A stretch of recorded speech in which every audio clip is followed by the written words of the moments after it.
If you're not leading your relationship, you are slowly losing it. Here's why.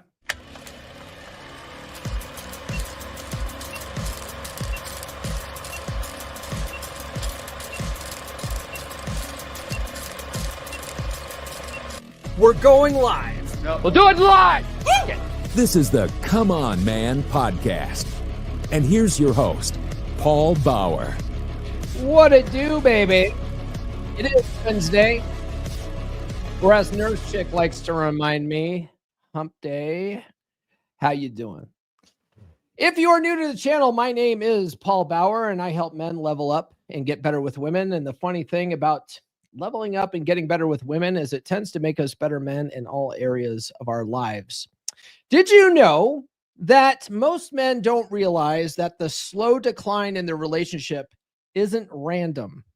It's happening because they've stopped leading. When leadership fades, attraction dies, and the connection weakens. Your woman craves a sense of direction and momentum in the relationship. If she feels like things are stagnating, she'll start to lose interest, even if she doesn't say it outright. She won't tell you she's testing you, but she will. She won't tell you she's losing respect, but she'll show it. And the worst part, most men don't even notice it's happening until it's too late. But here's the good news. You can turn this around. And in today's live stream, I'll break down the 10 key leadership principles that keep attraction alive, maintain a polarity, and ensure your relationship stays exciting, passionate, and rock solid. Today, we are going over chapter 9 in Get Her to F You Again. And chapter 9 is all about the importance of long-term vision and leadership in your relationship, right? Nobody in the space, I think, is talking about long-term vision in a relationship.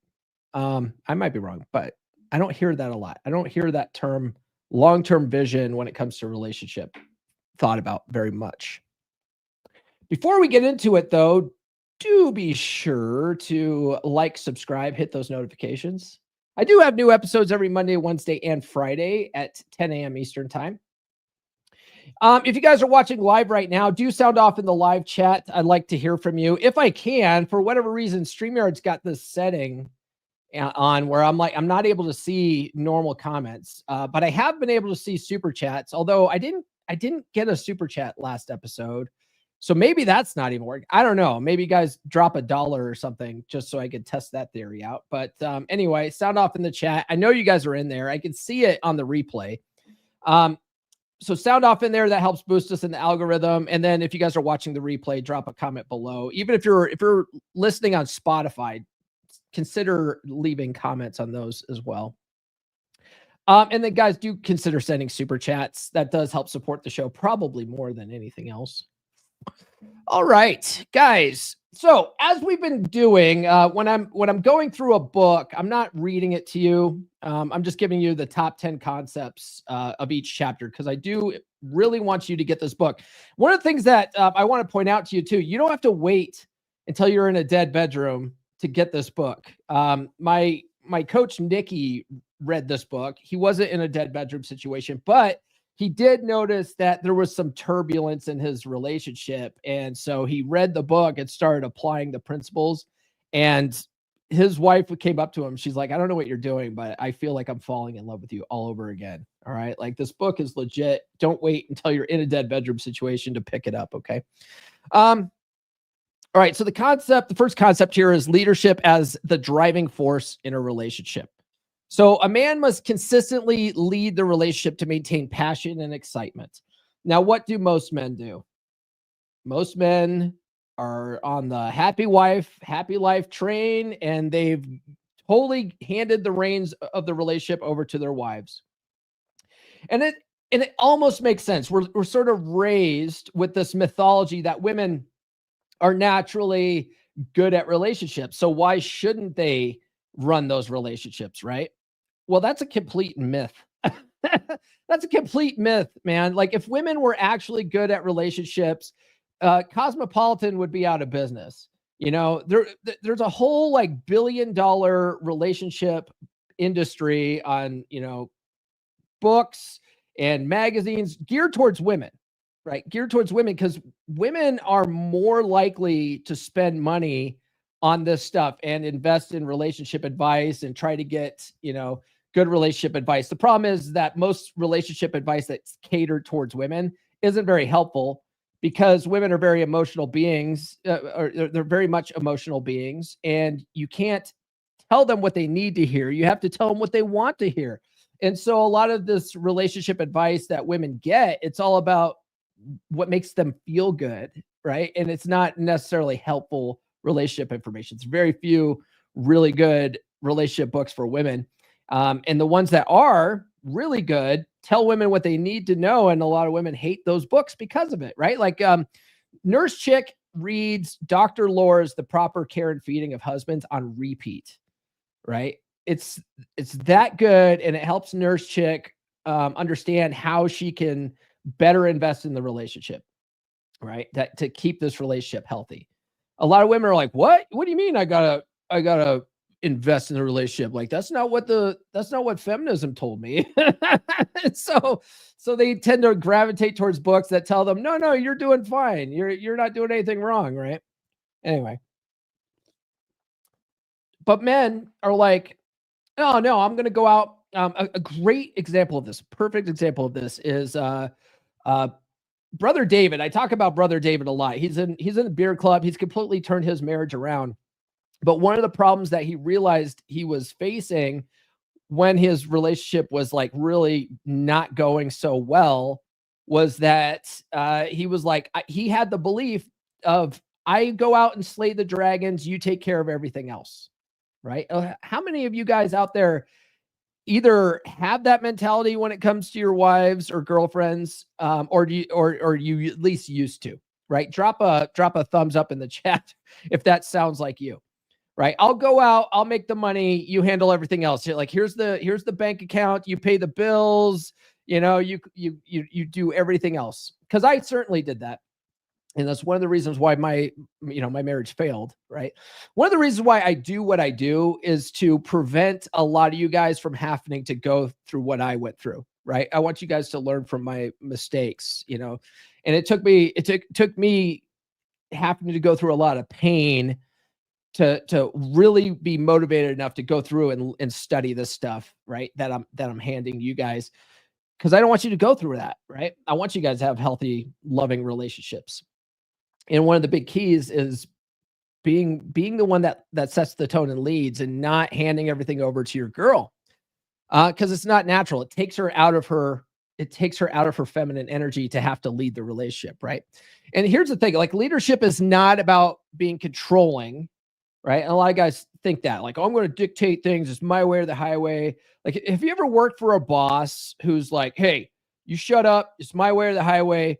Like, do you like working for those types of guys, or do you like working for guys that make you feel empowered, that have a vision, right? And then they want to take your ideas under advisement. And if your ideas are good and they're going to help the overall vision, they're like, yeah, like, let's do your idea. And like, they encourage you and stuff like that.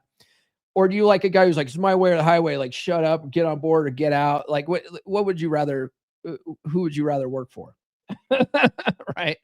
So you got to look at it that way. Leadership is not about being controlling. It's about guiding the emotional and sexual energy of the relationship.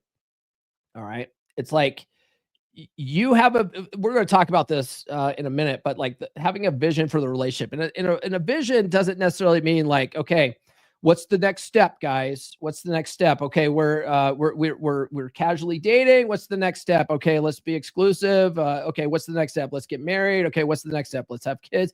Like, that's not what I mean by that, because you could be like, you don't have to get married. You don't have to get the state involved in your relationship. Okay, there doesn't always have to be a next step. However, when I'm talking about vision, I'm talking about like, how do you want this relationship to be like for you on a day-to-day basis? Do you want a loving, caring, nurturing relationship where she supports you, she supports your mission, but she also loves the shit out of you, like all this kind of stuff? Like, what do you see? What kind of relationship do you want? Like, have you ever sat down and like done an exercise where you actually like wrote out a story about like how you envisioned your love life being? Like, have you ever done that? Because if you haven't done that, I highly recommend you do that, right? Because most guys don't. They don't even, they just, life comes at them. They don't even know. They just take it day by day, and whatever happens, happens. And you're just sort of letting life happen to you when you do that, right? But if you sit down and have a vision for it, and you can actually imagine it out, like you're traveling all the time, she's madly in love with you, she makes you breakfast in bed, or she comes and brings you coffee and titties every morning. Shout out to Nurse Chick, because she literally does that. On the weekends, she comes in the room, she's she might have a robe half on, but it's literally coffee and titties, and she brings it to me in bed, right? Like, do you want something like that? Like, is that your vision? Like, think about that. What kind of relationship do you want? Okay, we're gonna be talking more about that. But stagnation in leadership leads to complacency, which erodes attraction over time.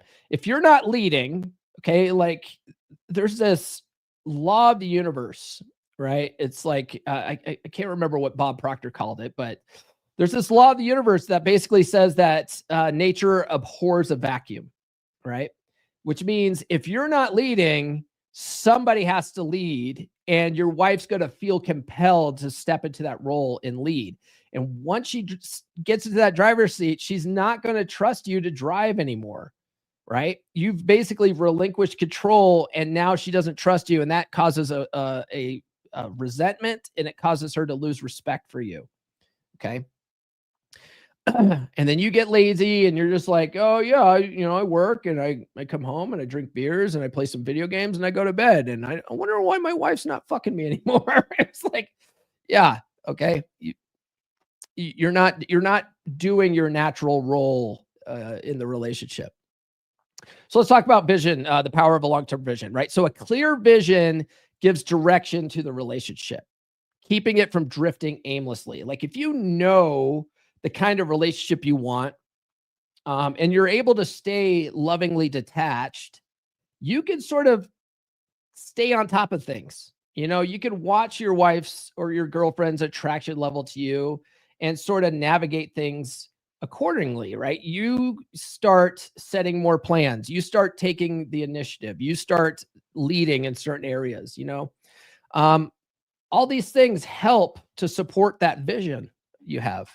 And women are naturally drawn to men who are moving forward and have a purpose. Okay. Now, one mistake guys make is they make the relationship their purpose.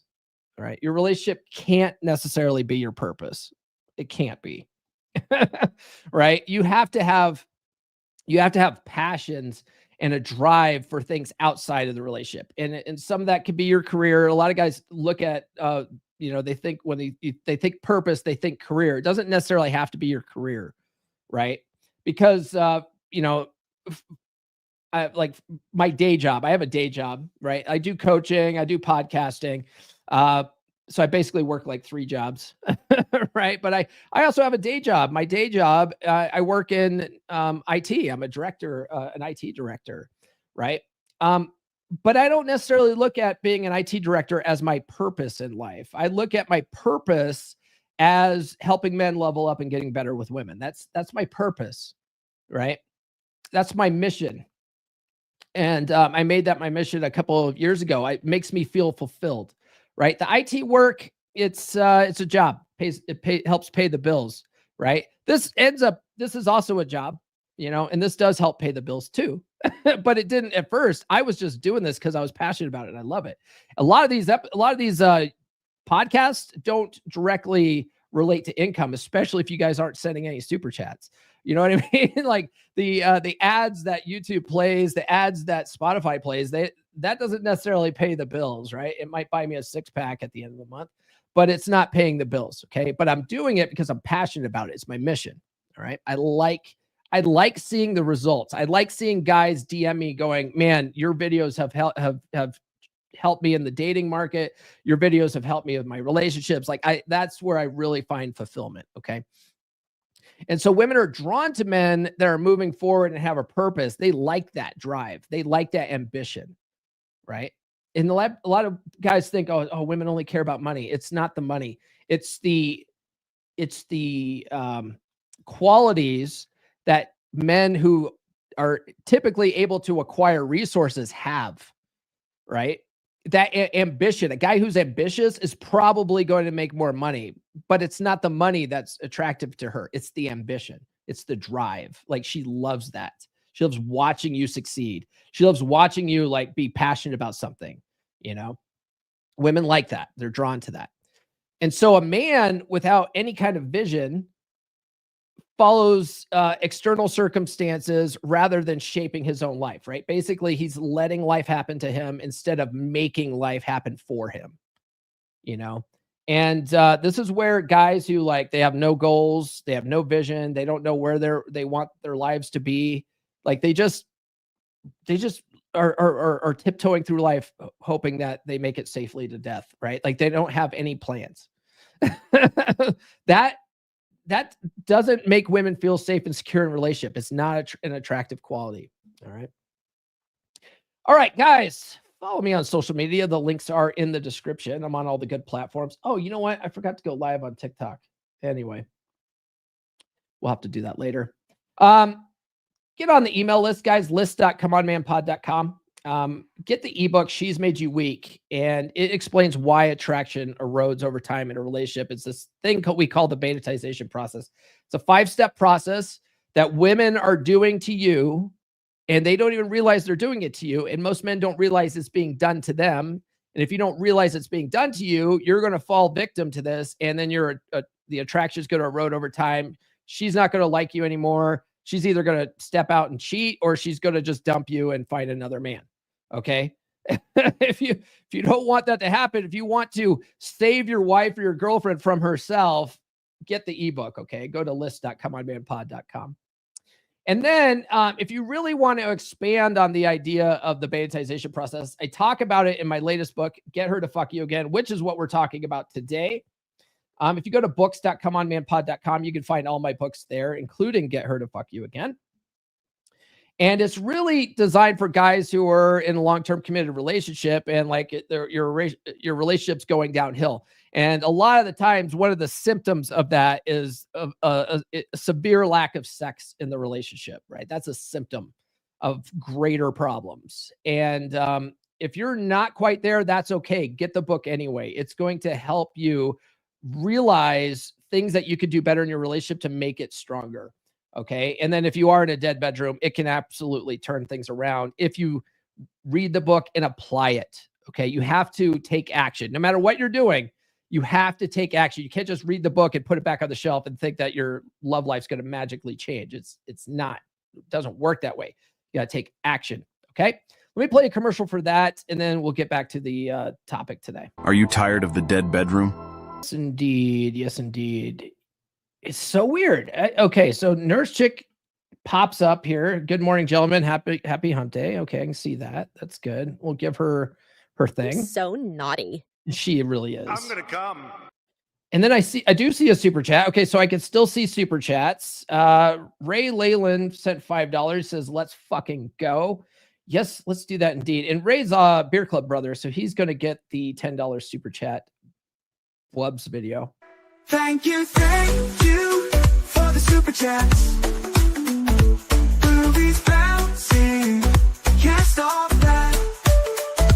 From the east to the west, you are the best. Keep those chats coming in, let's do it all again.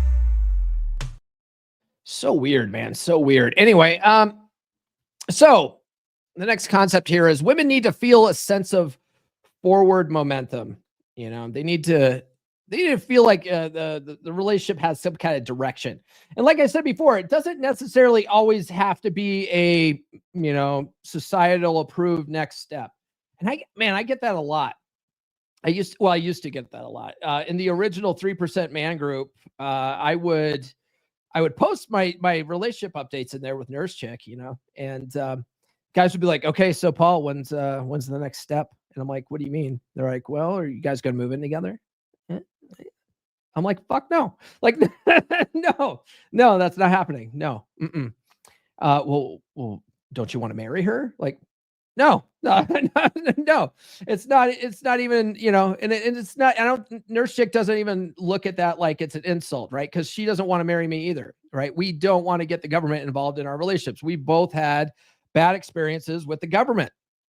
Nurse chick's one of the few women who had to pay her ex-husband alimony. She has to pay child support for her kids. Like she was the major breadwinner, so she's the one that got screwed over in court, right? Because that's how the laws are. The laws aren't written for men get screwed out of money and women get all the cash and prizes. It just tends to work that way because most women follow their hypergamous nature and they go with a guy that makes more money, right? Nurse chick's always been like a very caring and nurturing person, and she ended up I don't know, I think she ended up, I don't know the full story. Maybe she's told me this before, but I don't care. But like I think her ex-husband is one of those, relationships from high school or whatever, early days. And she was marrying for love, and it didn't work out well. That he just wasn't as successful as her. So she ended up being a major breadwinner, and then she got screwed out of like all the alimony and all that kind of stuff. Right. So it's like she understands that getting the government involved is a huge risk, that it doesn't make any sense in modern day society. You know what I mean? Like there's no reason why she and I can't have a long-term healthy relationship, and have it be monogamous and like just have a mutual agreement between ourselves and fuck Uncle Sam. Right.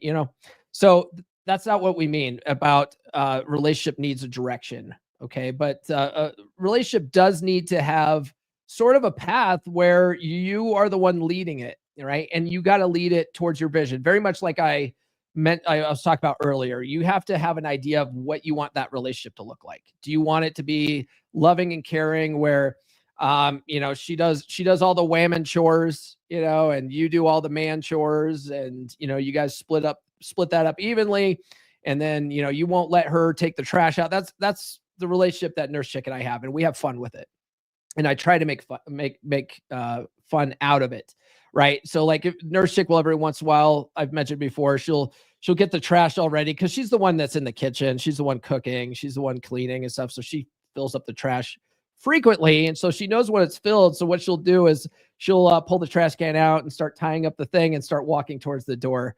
And it's like a little playful sort of shit test she does. And I see her and I go, what are you doing? What are you doing? No, give me that. And I'll grab it from her and I'll slap her on her ass. I'll be like, you're so cute.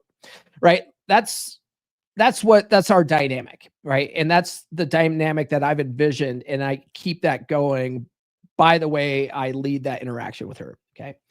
She also does the same kind of thing to me, right? Where I'll go, and I'm not really doing it as a shit test necessarily. I'm doing it just because I'm not thinking about it. And I'll go to the, and maybe it is an unconscious shit test, but like I'll go and get myself a drink out of the fridge, right? Like I call it drank, right? But you make a big old pitcher of like, Crystal Light, it's very low calorie, low carb type drink. And I'll go to the fridge to serve myself some, and she'll say, sir, what are you doing? What are you doing? And she's like, no, go sit down. I'll get that for you. Right. Like we do that for each other, but that's the vision that I have for the relationship. Right. And so it keeps us going in a positive direction. Right. It doesn't have to go to a specific events like, oh, you have a long-term relationship, and then you got to get married, and then you got to have kids, and then you get a house with a white picket fence. Like it doesn't have to be that way. You know what I mean? It could just be in a positive direction in general. Setting shared goals and planning future experiences keeps excitement alive. We do that a lot. Now, one thing that I like to do is I like to do all the planning. I like to set the tone and lead in that area, right? So I often will plan vacations and say, hey, we're like, the Jericho cruise. Hey, we're going on the Jericho cruise next year, right? I told her, hey, I'm going to Toronto in April. You're welcome to join me. Like stuff like that, right? Like I have these travel plans that I let her in on. And then occasionally she'll do the same thing. She'll make a plan saying, hey, are we doing anything this, the weekend of whatever? I'm like, no, not right now. And she's like, okay, well, I just got us hotel in, Glenwood or whatever. And she'll make plans like that. And that stuff, just having those types of plans and those events, that does kind of keep things fresh and interesting, right? You're not always doing the same day-to-day boring crap. You know what I mean? And you don't have to go on these like, expensive trips or whatever. I'm just a top G, and top Gs do those sorts of things. Okay. It's actually not, it's shockingly not as expensive to travel as you think. And there's lots of deals out there too. My parents used to always make it seem like it was astronomical to like go on a plane ride somewhere and, spend a week somewhere. And it's like, it's really not astronomical. Especially when you're a top G. Paul, I can't even afford to pay attention. Well, then you need my first book, okay, and help and get your money in order, okay? Anyways, and then leadership reassures her that the relationship is evolving, not just existing, okay? And that's your job as the man, is to keep things fresh, keep things interesting. Part of that is like making the plans. Part of that is making date nights. Part of that is keeping her guessing, Balancing relationship growth with personal development. So both people should, and I'm going to say should here in quotes, because red pill isn't about what should be. It's about what is, right? So yeah, maybe both people should strive for self-improvement to maintain attraction, but you can't expect her to if you're not doing it too. So one of the guys, and we were having this conversation at Beer Club yesterday, because I spent a lot of time in dead bedroom forums and stuff, especially on Facebook, putting out free advice and free value. And on Tuesdays and Saturdays, we're allowed to self-promote now in one of the dead bedroom groups, which is helpful. But I noticed yesterday I was posting one of my videos in there that because it was self-promotion day, I posted one of my videos in there, and I noticed this one lady's post talking about, she was basically bitching at her husband. And it was just a picture of a TV screen with some kind of video game going. And she goes, imagine rather playing this when skin on skin contact is fully on the table and available. I guess I'll let him go do that while I'll go and make some tea and go take a warm bath or something. Right. And this is a woman complaining about a dead bedroom situation. And so I went and I looked at her profile picture, and it was as you would expect. It was a very homely, out of shape woman that like clearly let herself go years ago. She was clearly 100 pounds, 150 pounds overweight. She was dressed very frumpy. She was wearing ugly glasses. Her hair wasn't all that well done. Like, she just didn't take any pride in her appearance, right? And that's the number one thing that women in dead bedrooms, like, that's their number one problem, right? Is they're not feminine. They're not, they let themselves go and they get fat. They dress frumpy. They start looking like a people of Walmart, right?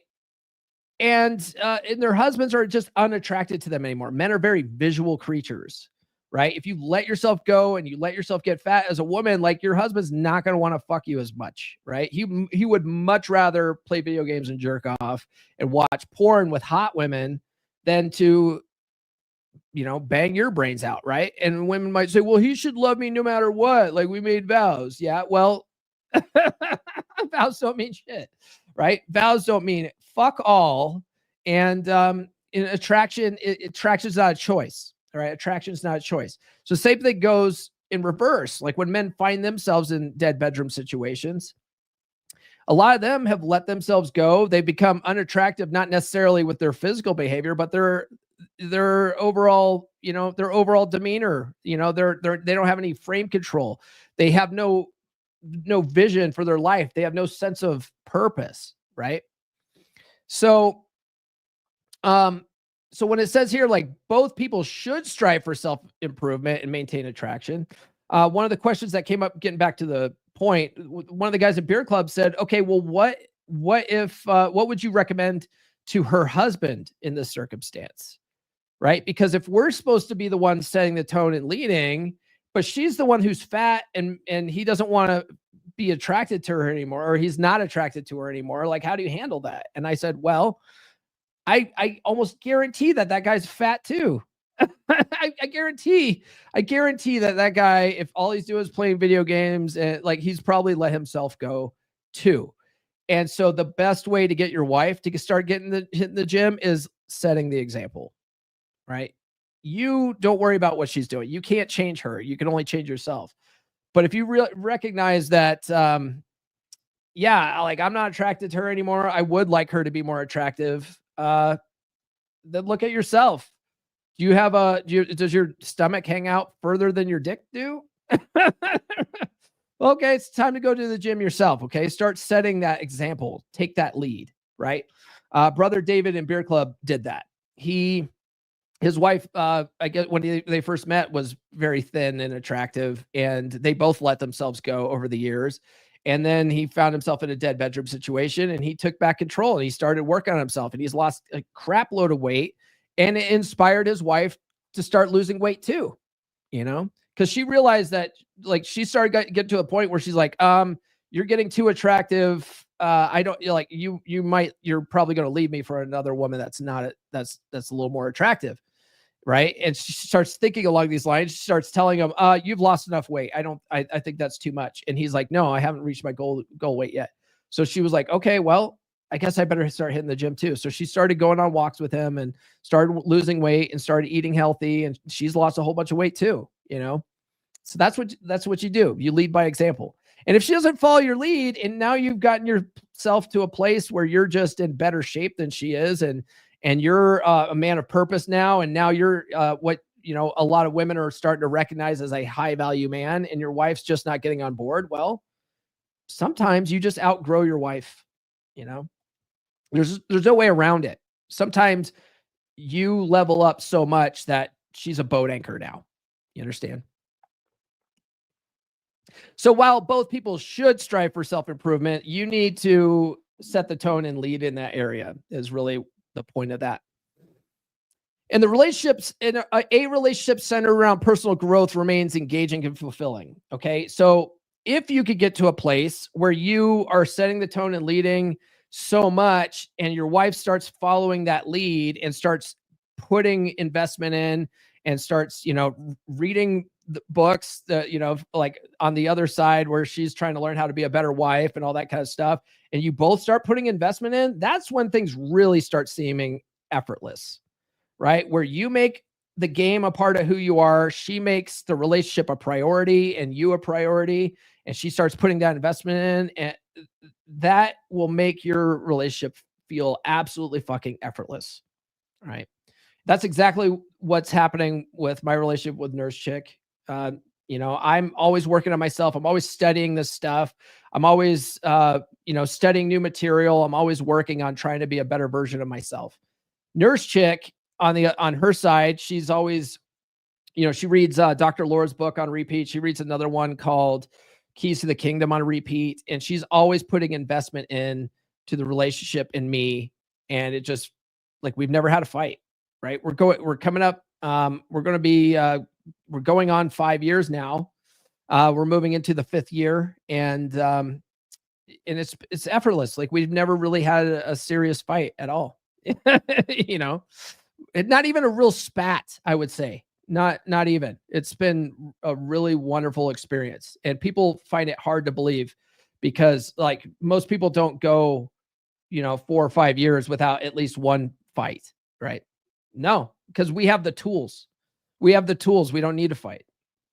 Right. And then a man should encourage his wife his wife's development while continuing his own journey.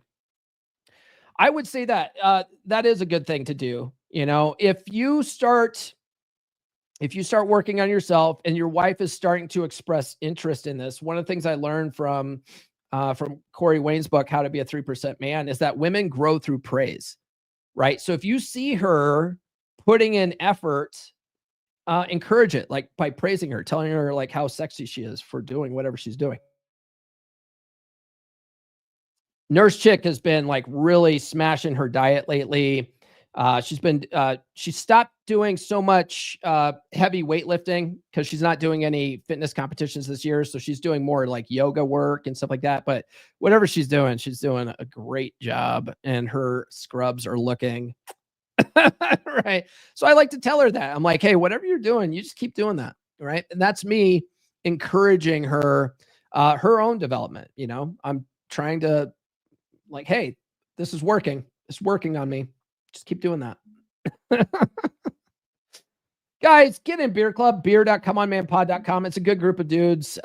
We've got guys in there where we talk about this type of stuff. We swap notes. Like I said, we had that conversation about women in dead bedrooms last night. And yeah, like all that kind of stuff's really good. We have a couple of guys in there that are in brand new relationships and they're trying to navigate it. We have guys that are in long-term relationships that occasionally have problems. We had one of the Beer Club brothers, was it last night or the night before?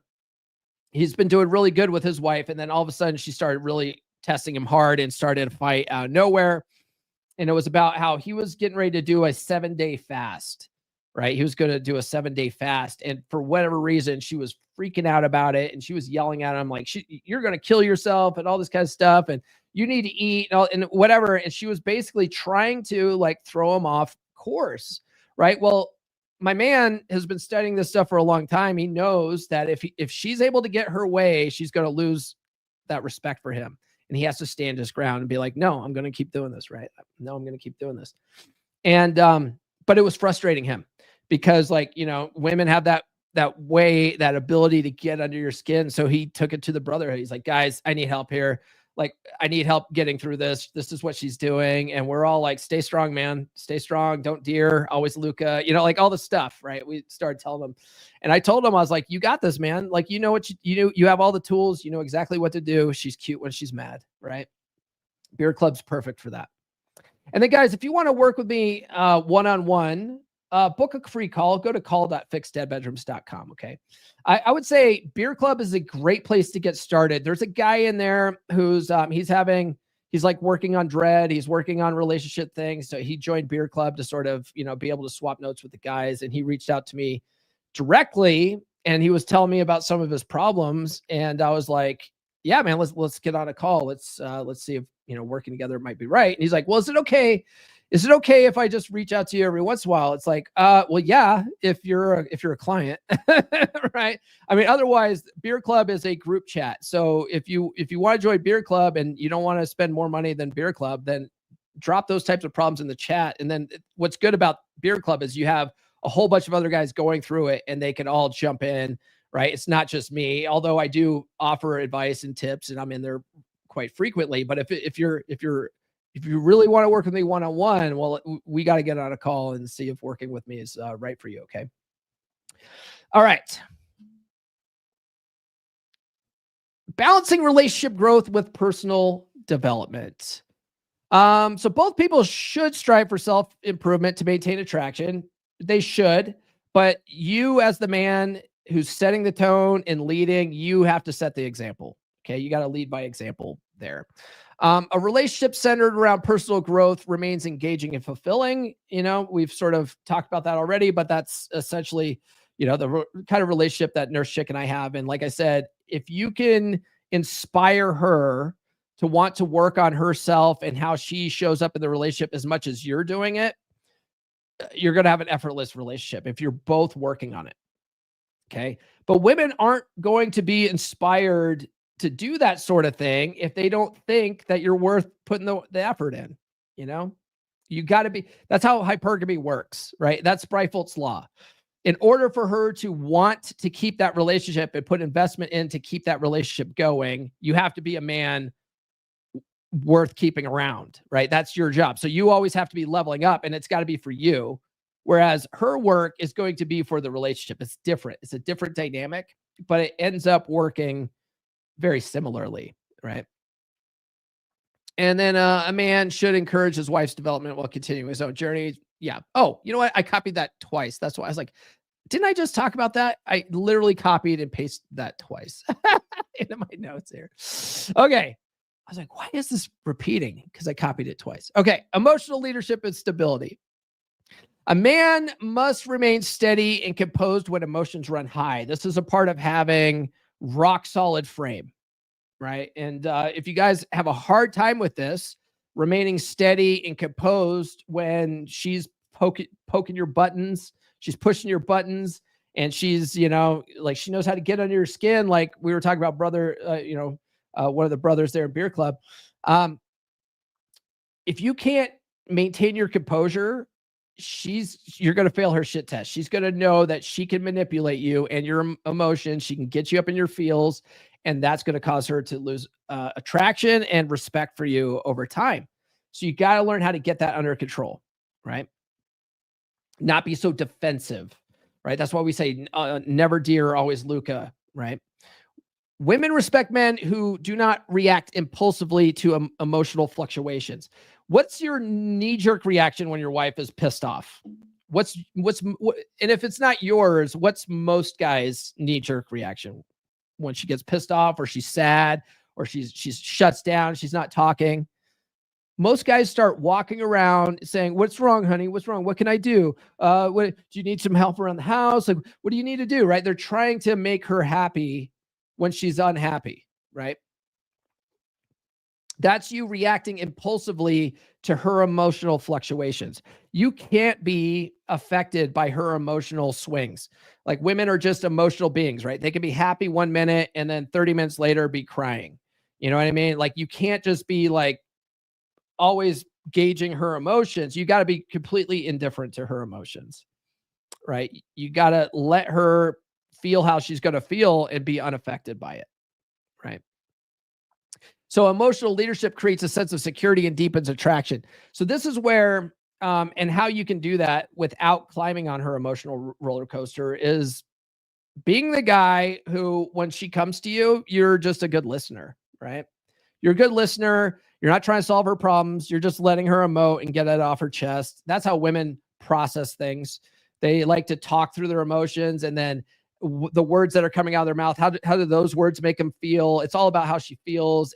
They don't even want to solve the problem, right?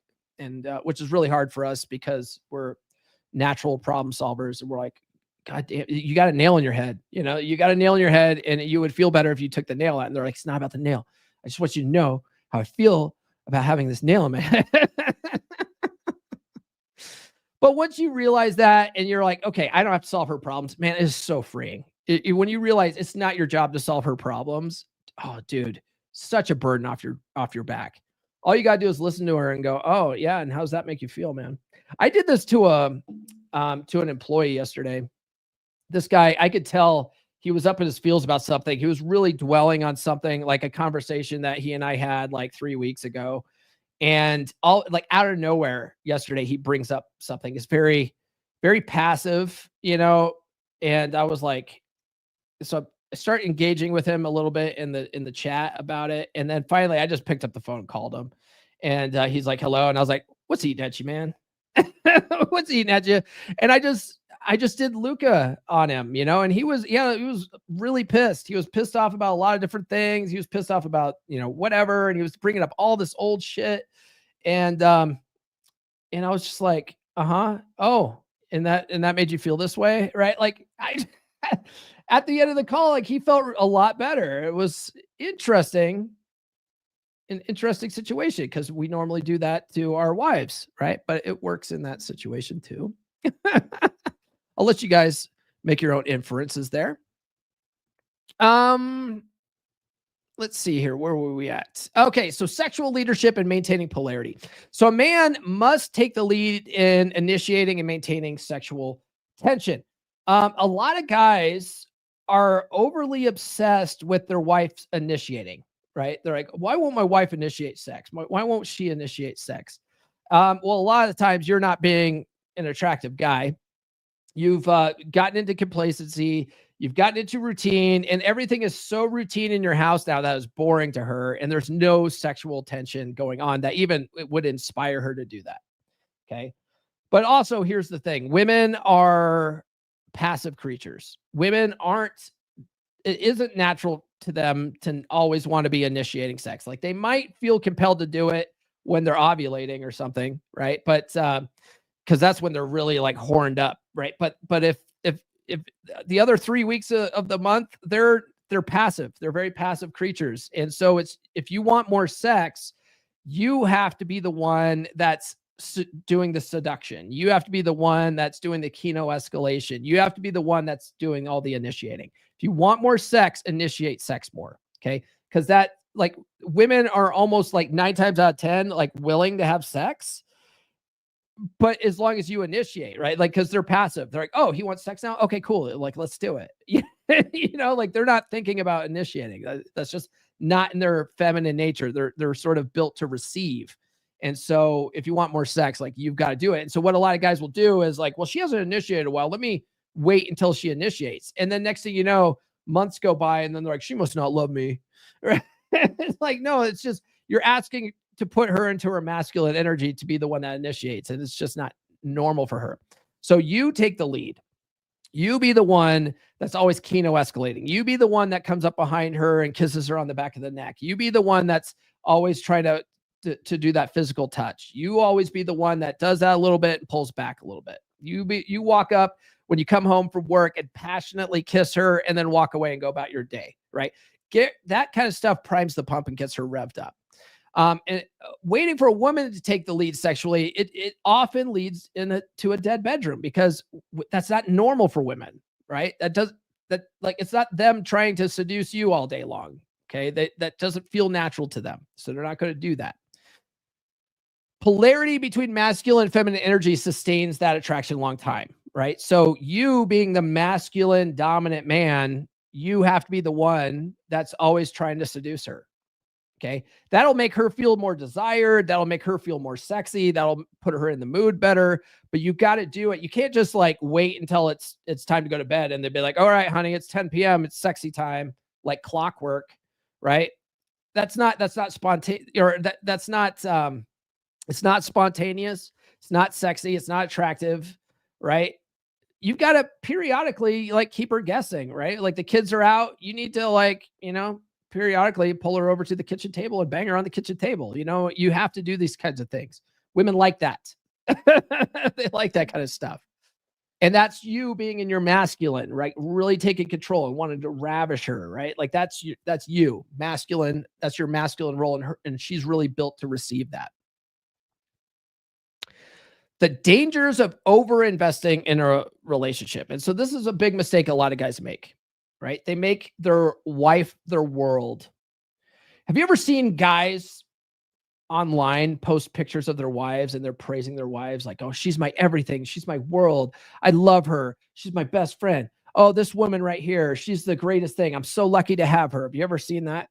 I see that a lot.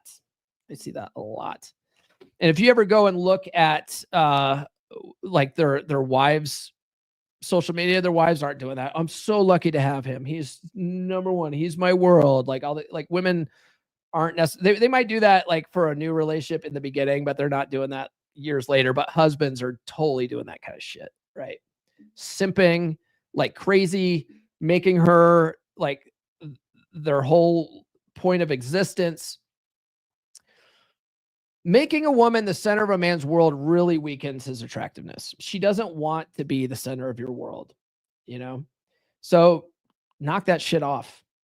She's got to earn that kind of treatment too, right? And if she's just existing and you're telling one of my clients, he's actually getting ready to finish up the program here in a week or two, but that was one of the things that he caught himself doing. Like after working with me, he realized that he was the guy that was constantly just out of nowhere over complimenting his wife, putting her on a pedestal, telling her how beautiful she was, and it was pushing her away.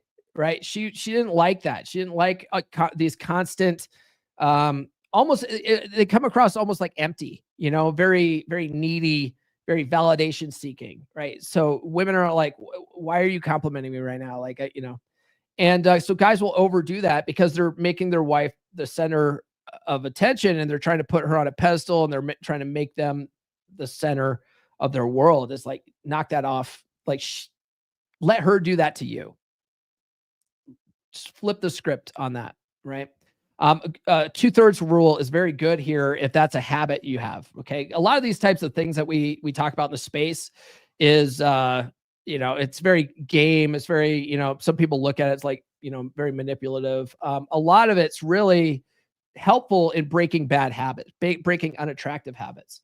And so the 2/3 rule is something that Royce sort of coined in his 16 commandments of Poon. But basically, don't give her compliments unless she's given you 2 compliments, right? Don't overuse the word "I love you," right? If you say it all the time, and it becomes meaningless, right? But if she says "I love you," like, let her say that first. Let her say it twice before you say it back to her once. That kind of stuff will help break that habit of putting her on a pedestal. Oh, that's manipulation, Paul. Well, yeah, life is manipulation. But here's the thing, like, women's nature is that they want to be a part of your life. Okay. They want to be like, they want to join your lifestyle. You need to have a awesome life worth joining. And she wants to join that. She doesn't want to be the sole focus of that, though. She wants to help support you in achieving your goals. Okay. So prioritizing personal goals for yourself, working on your purpose, that kind of stuff prevents neediness and maintains respect. Okay. Not focusing on her so much, focusing on leveling up, focus on your muscles, money, game, and frame, right? Going to the gym, working on yourself, that kind of stuff. If you do all that, she will sort of naturally follow and want to like help you along those lines. The role of certainty in leadership. So a man's confidence in his direction makes him naturally attractive. And women are drawn to men who make decisions with conviction and purpose. And indecisiveness weakens a man's leadership role and diminishes attraction. See, all this kind of stuff, being a confident guy who makes decisions, who makes plans, that creates a structure. It creates a structure for the relationship that makes her feel safe and secure. Because women, like, the feminine energy is chaos, right? There's no structure there. There's just, wherever her emotions lead. And so if you're the kind of man that shows up and you have strong masculine energy and you're decisive and you're assertive and you have boundaries and you pass all of her tests and you got your emotions in check, like, all that kind of stuff provides structure for her.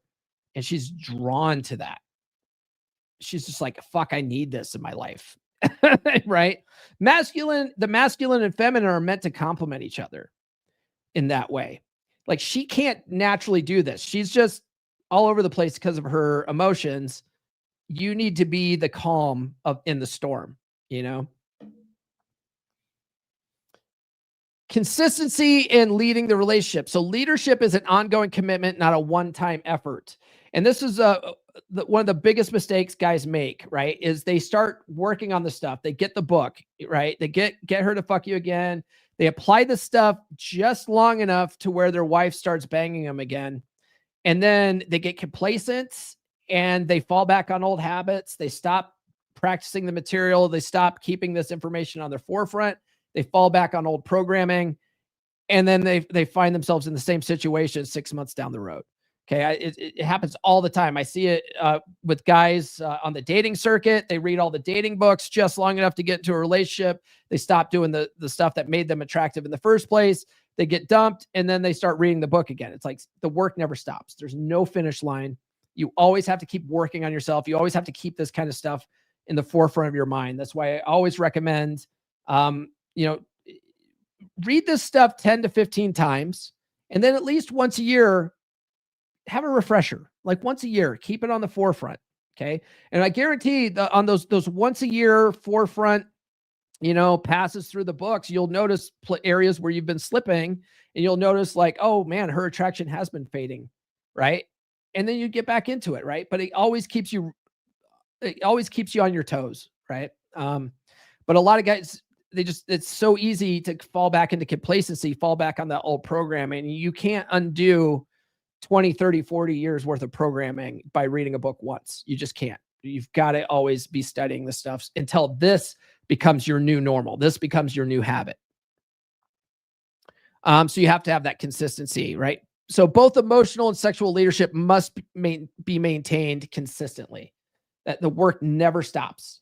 You always got to keep your head on a swivel. You always got to be doing this stuff or else you're going to fall into complacency. A lot of people are like, well, when can I relax in a relationship? Never, fucking never. Okay. And if that's a problem for you, then maybe relationships aren't for you. Okay. Get a dog, get a fucking dog, All right. And then just spin plates for the rest of your life. But if you want to have a long-term committed relationship, if you want to be married, like, like let's say you're already married. I don't necessarily recommend guys that get out of marriage, go get back into let the government get back involved, but doesn't mean you can't be in a long-term relationship. But if you want to be in any kind of long-term relationship, whatever that looks like for you, you've got to understand that the work never stops. And the work is always on yourself and self-improvement and being an attractive guy. Okay. Because that complacency absolutely kills attraction.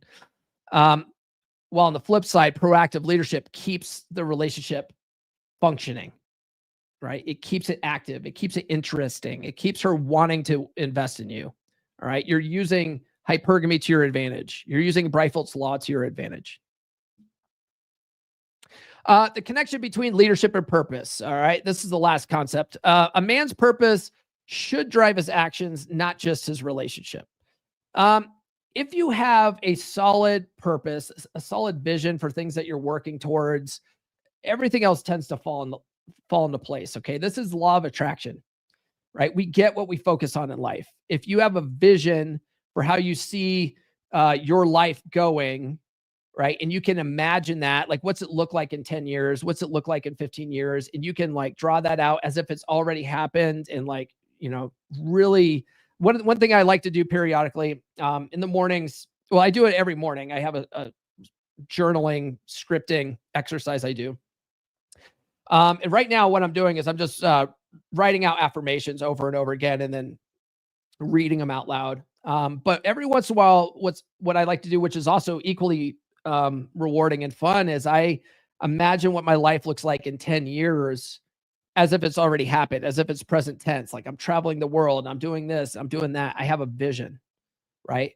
Well, that naturally, your subconscious mind can't distinguish between what's real and what's imagined. And if it sees this as a potential reality, it's going to try to connect those dots for you and make it a reality for you. Okay. So that vision is going to cause you to act in certain ways that lead you to that vision. Okay. So losing sight of that personal ambition, it really diminishes your masculine energy, right? If you fall back on complacency, you can't work towards that vision. So you always got to keep that kind of stuff on the forefront, right? A purpose-driven man exudes confidence and direction, keeping attraction alive. And that's really what, like, women really find that attractive. They respond to confidence the same way men respond to a great pair of cans, right? But that confidence comes from like knowing what you want, knowing where you're going, knowing what you're striving for, having something that you're hungry for, right? It gives you that sense of confidence. All right, guys, that was basically chapter 9. If you guys haven't read it yet, I highly recommend it. Get Her to Fuck You Again. It's available on in all formats, including Audible, if you guys prefer audiobooks. I narrated it myself. I'll drop a link to it again here in the chat. Definitely get this. All right. Man, it's so weird. I still can't see the chats. I only see the super chat. And then that one nurse chick. It's so weird, man. So weird. Anyway, if you guys have any questions, definitely send a super chat so I can see it. All right, guys, that's all I got. Tune into the podcast on Friday. It will be Frame Friday, and we will be talking about the power of forgiveness and how that impacts your masculine frame. I was just listening to an audiobook from a guy named Dr. Joe Vitale, and he was saying how freeing it is to forgive people who have wronged us in life, right? And how doing so, it frees up that sort of energy. Because when you hold on to that resentment, when you are bitter and you're like, all you're doing is focusing on people who have wronged you in the past, you store that. It causes a lot of tension, like you physically feel that shit, right? But when you forgive those people that have wronged you, it frees up that energy. And now you can use that for a better purpose. Okay. And that got me thinking about some clients of mine that are really holding on to a lot of anger and resentment, and how the power of forgiveness can really free them from that burden. And it really is a burden. It weighs on you, it weighs on you. It can cause cancer in some people, just having a lot of hate and resentment built up in them and all that. It creates a lot of physical tension in different parts of your body. It could cause all sorts of ailments and stuff like that. And if you just would just let that go and forgive people, it will release you from that burden, right? You don't have to hold on to that anymore. So that should be a good episode. Tune into that on Friday. I think a lot of you guys will find that very helpful, especially, especially if you're one of those guys that are kind of in the red pill rage phase, right? You're mad at women. You don't like women's hypergamous nature or whatever. Like, let's forgive some of the women that have wronged you. They're not your problem anymore. Okay. They're someone else's problem now. Right. Like, let's move forward from this. All right, guys, if you haven't done so already, please like, subscribe, hit those notifications. I do have new episodes every Monday, Wednesday, and Friday. I know you guys are chatting in there. I just can't see it. It's so weird. Thank you to, what's his name? Ray Leyland. He actually sent a super chat. So I appreciate that. That supports the show probably more than anything else. Guys, follow me on social media. The links are in the description. Get on the email list.comeonmanpod.com. I've been putting out these stories of guys who are turning their relationships around. They're pretty good and they're very helpful, and they'll make you think about things that might be going on in your relationship and things you can do about it. And on top of that, you get the ebook, She's Made You Weak, and that will, tell you why attraction tends to erode over time in relationships. Get my books, books.comeonmanpod.com will take you to my Amazon authors page, and you can get all 3 of my books in all formats, including paperback, Kindle, hardcover, and Audible. Join the beer club. I got Gumroad to fix the problem that I was having, where they basically like banned beer club because they thought I was selling alcohol. And I was like, no, it's a men's group. They're like, oh, sorry. So anyway, I got the notification yesterday that they reinstated it. So beer club's good. You can join it again. And then guys, book a free call with me if you're having problems in your relationship and you want to turn things around. Okay. Go to call.fixdeadbedrooms.com for that. Otherwise, we will see you on Friday. This has been the Come On Man podcast. Now, go out and get it.